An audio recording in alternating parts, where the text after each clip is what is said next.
IndianExpress.com Memorials in official residences. What rules say? How gods have found ways around them today. A fortnight ago, as former Speaker Meera Kumar was named the opposition candidate against Ramnath Kovind in the election for India's next president, an old controversy over the conversion of a government bungalow into a memorial for Kumar's father, Babu Jagjeevan Ram, was resurrected. The UPA government had leased 6 Krishna Menon Marg, Jagjeevan Ram's official residence until his death, to a trust in his name, finding a way around a long-standing ban on such conversions. However, it is not just the UPA that has found it convenient to tweak these norms. Where do the rules on allowing government bungalows to be converted into memorials stand now? To ward off the many requests to allow Lufthansa's zone government bungalows once occupied by senior leaders to be turned into memorials after their death, the Atal Bihari Vajpayee government had, in 2000, ordered a ban on such conversions. Until then, there were no fixed guidelines on this issue, and the Supreme Court had, in 1996, directed the government to frame rules to avoid arbitrariness. The circular affecting the ban said that these bungalows were exclusively meant for union ministers, the Chief Justice, Supreme Court judges, and other high dignitaries, and would not, henceforth, be turned into memorials. Moreover, the 300-odd highly coveted Type 7 and Type 8 bungalows have never been enough to cater to the huge demand. Currently, there are only a couple of such bungalow-turned memorials in the Lufthansa zone, including the Indira Gandhi Memorial Museum at 1 Safdarjung Road and the Nehru Memorial Museum and Library at Teen Murti Bhavan. How and when were the rules changed? In 2007, the UPA government tinkered with the norms to sneak in a provision for allowing memorials in the garb of trusts as long as their activities were of national or international importance. A day after the guidelines were issued, 12 Gurdwara Rakabganj Road was allotted to the Bahujan Prerana Trust, allegedly in return for BSP chief Mayawati's support for the civil nuclear deal with the United States. In 2013, these rules were used again to allow Mayawati to merge the bungalow with 2 others for expanding the Kanshi Ram Memorial. This time, the favor was granted allegedly in order to secure the crucial votes required to bring in FDI in retail. That same year, the Type 8 bungalow at 6 Krishna Menon Marg was allocated to the Jagjeevan Ram Trust. The bungalow had been occupied by the Dalit leader until his death in 1986, and thereafter, by his wife Indrani Devi. Meera Kumar was Lok Sabha Speaker at the time the allotment was made. What stand has the present government taken on this issue?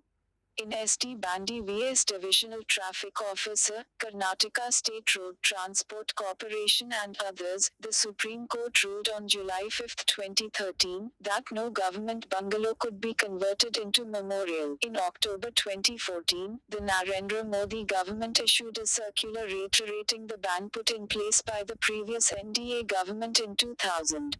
The move was prompted by the fact that just a month earlier, RLD leader and former aviation minister Ajit Singh and his supporters had held protests, demanding that his allotted bungalow at 12 Tulloch Road be converted into a memorial for his late father, Chaudhry Charan Singh, who had lived there.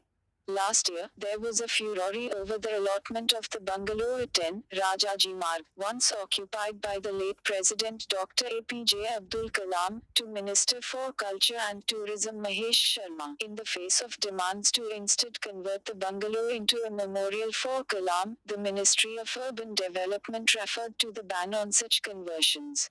Has there been an instance where the BJP government has acted in a manner similar to the UPA in this matter? Despite its officially stated position in the Ajit Singh and Kalam cases, the government has, indeed, used the loophole that the UPA had created. It allotted 9 Ashoka Road, adjacent to the BJP party office at 11 Ashoka Road, for the Dr. Shyama Prasad Mukherjee Trust. The bungalow, which was occupied by Arun Jaitley when he was the leader of opposition in Rajya Sabha, is currently being used as an extension of the BJP office. More related news: PM Modi likely to address ND LGVS CM in Puducherry, understanding the question of nomination to Old House. Indian Express. Backed by Chief Minister V. Narayanasamy against Lieutenant Governor Kiran Bedi shut down much of Puducherry on Saturday. Narayanasamy described Bedi's induction of 3 BJP leaders into the state assembly last week as a shame on the constitution and the democratic norms and conventions, and M.K. Stalin, working president of the DMK, which is in a coalition with the Congress in power, accused Bedi of indulging in actions that blatantly disregard the democratically elected government. On Friday, Narayanasamy had tweeted a picture of a protest fast against Bedi's actions of being an agent of BJP, to which the LG had retorted, "Feel sad for our most beautiful part of India, Puducherry," tagging the official handles of the President, Prime Minister and Home Minister. Earlier on July 6, she had posted on Twitter, "Since when is application of law murder of democracy? Seethe law. Central government has the power to nominate or LG has the power of oath giving, and how is carrying out one's responsibilities being an agent of a party? This is God of India direction, or as administrator I have to abide." What exactly did the LG do, which precipitated the latest round of confrontation with the Chief Minister? What are the provisions under which she acted? What is the background and context of that law? What is the larger process by which lawmakers are nominated to elected bodies of people's representatives? Whom did LG Bedi nominate to the Puducherry Assembly, and under what circumstances? On July 4 evening, Bedi administered the oath of office to V. Saminathan, president of the BJP's Puducherry unit, KG Shah.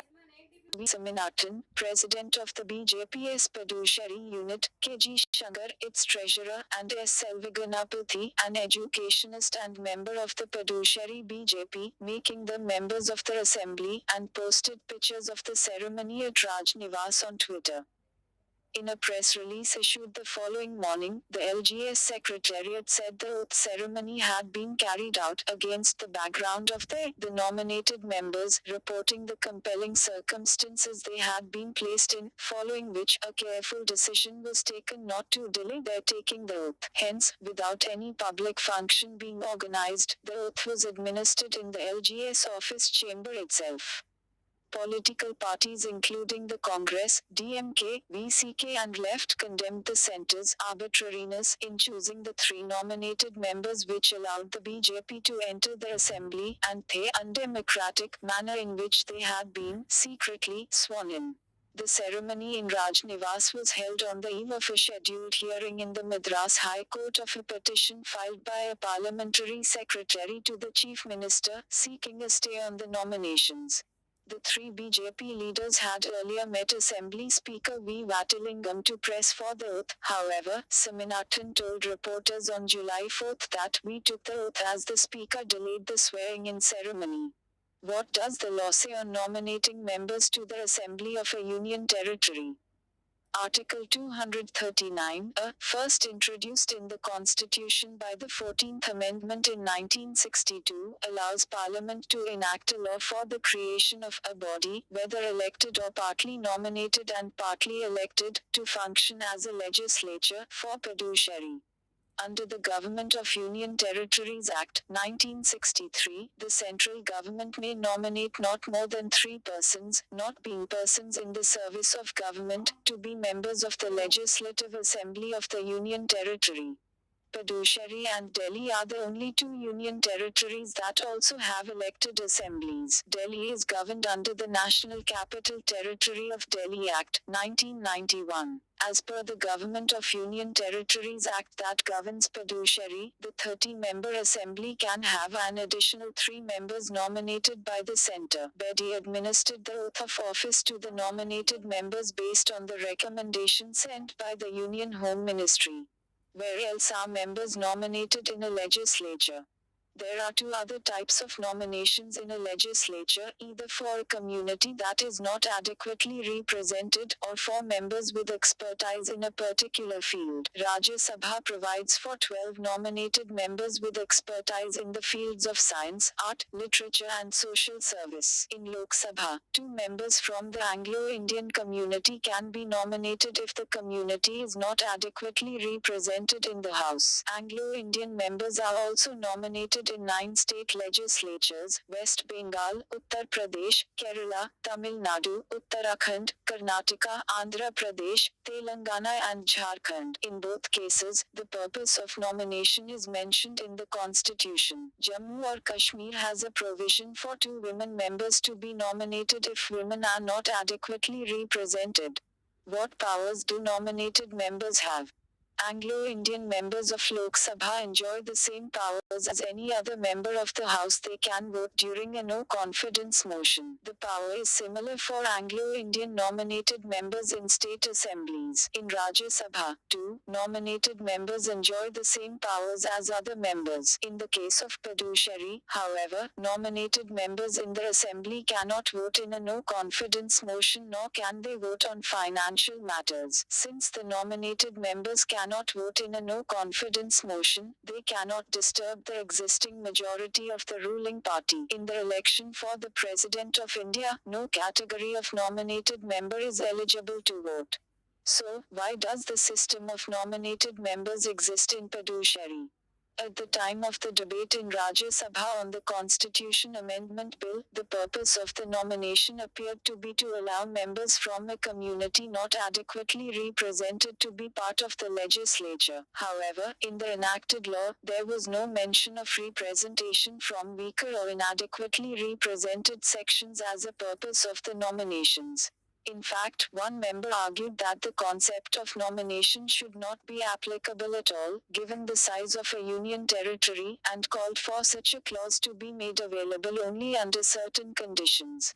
Another member felt that the union government would use this provision for ulterior motives. He referred to a situation in the Nagpur Corporation where the Congress managed to overturn its minority situation by nominating members to the body. A third member suggested the use of single transferable vote, like in the case of elections to Rajya Sabha, to nominate members. A fourth suggested the use of a resolution in the assembly to approve the nomination of members.